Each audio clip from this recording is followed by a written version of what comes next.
you don't lose to a team 35 miles to the west of you. There's passion, there's rivalry, and it's a great small college, big-time atmosphere football game. You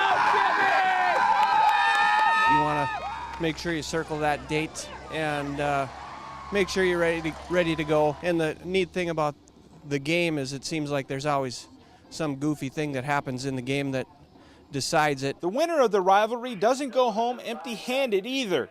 Saturday marked the 65th time the Jimmies and Vikings battled for the Paint Bucket Trophy.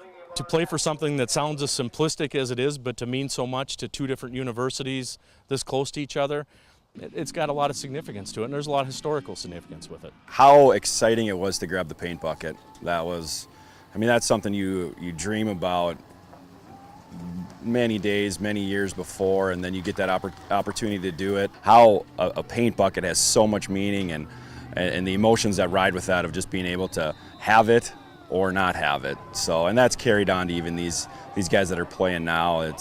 There's just something about that dang paint bucket.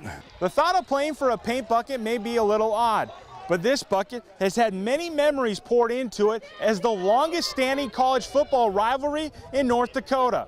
But when it was first put into play in 1961, the rivalry had little to do with the players on the field. The bucket started out with a Jamestown College victory, and a couple of Jamestown College students worried that Valley City would forget the score, so they went over there and painted the score on the field, and that's how the bucket started. But both sides agree what makes this series so great is how tight it remains.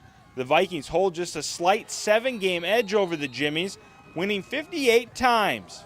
I think in order for it to be a rivalry, a true rivalry, I think it needs to be that close to a 50-50 split where both teams have, X amount of wins that are close to each other, and you're battling and it's going back and forth all the time. I think that's a true rivalry. A rivalry that is a hidden treasure, but as passionate as you'll find in college football.